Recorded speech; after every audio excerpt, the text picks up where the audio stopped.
Beginilah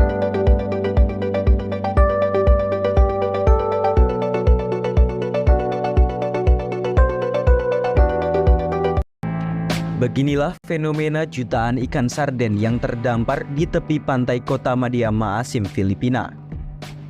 Fenomena itu terjadi pada Minggu 7 Januari 2024, 2 hari sebelum gempa bumi magnitudo 6,7 mengguncang. Gempa itu terjadi pada Selasa 9 Januari 2024. Pusat gempa berada sekitar 100 km lepas pantai dari Maasim. Hal itu pun menimbulkan spekulasi bahwa ikan-ikan itu merasakan gempa yang akan terjadi, sehingga mereka berupaya menyelamatkan diri ke perairan dangkal.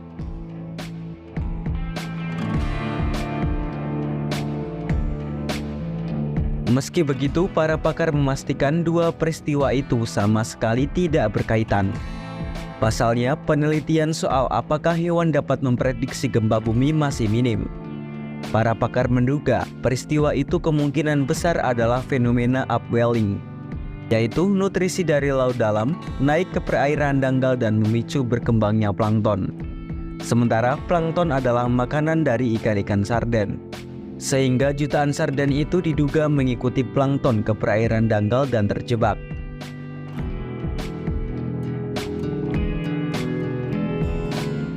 Sebelumnya peristiwa serupa juga pernah terjadi di lokasi lain di Filipina.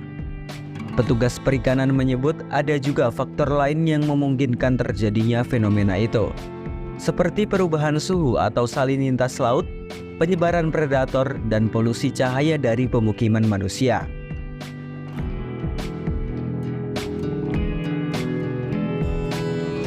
Para warga yang mengetahui jutaan sarden yang terdampar pun mulai berkumpul sejak matahari mulai terbit. Mereka berkumpul untuk mengambil ikan-ikan yang sudah mati tersebut. Lebih dari 100 warga masing-masing mengambil 20-30 kg ikan sarden. Ada juga satu keluarga yang mengantongi lebih dari setengah ton ikan tersebut. Para warga meyakini fenomena itu sebagai hadiah dari Tuhan. Ada pula yang meyakini fenomena itu sebagai pertanda bencana.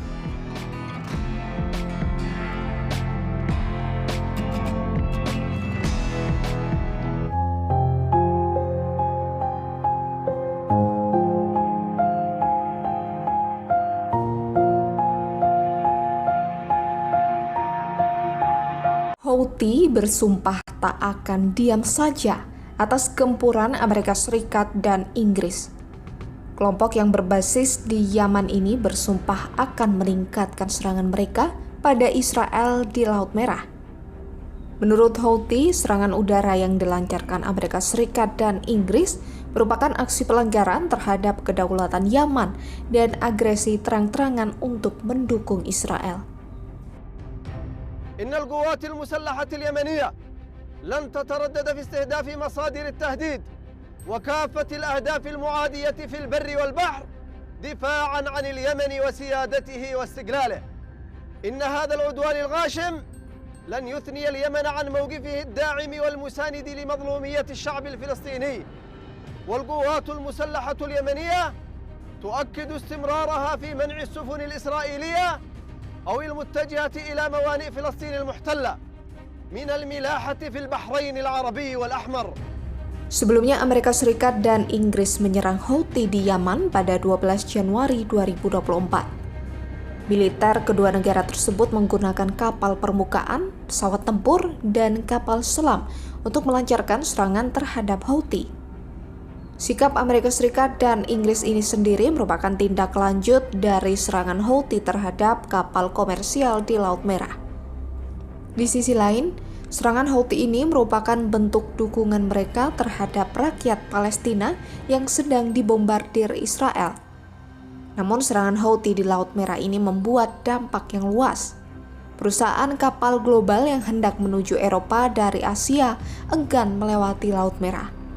Mereka mau tak mau memilih untuk mengalihkan rute perjalanannya ke Tanjung Harapan untuk kemudian dikirim ke Eropa.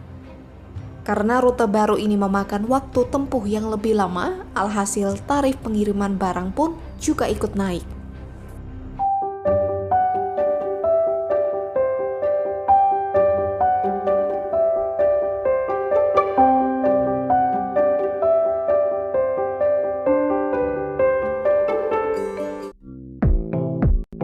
Timnas Indonesia Sintayong mengatakan ranking FIFA Garuda di Piala Asia 2023 dapat mengurangi beban para pemain dan menyebut anak asuhnya punya kualitas.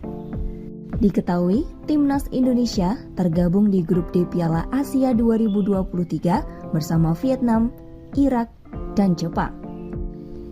Di antara kontestan lain di grup D, ranking FIFA Timnas Indonesia merupakan yang terendah. Timnas Indonesia berada di peringkat 146 ranking FIFA. Hal ini menjadikan Indonesia berada jauh di belakang Jepang yang menduduki posisi 17, Irak posisi 63, dan Vietnam posisi 94. Bahkan Indonesia menjadi negara kedua dengan peringkat FIFA terendah setelah Hong Kong yang ada di urutan 150.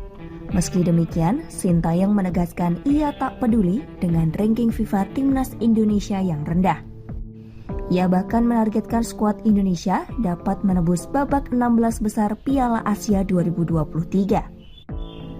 Menurut Sintayong, peringkat FIFA Timnas Indonesia yang rendah itu justru berdampak positif bagi dirinya dan para pemain Garuda.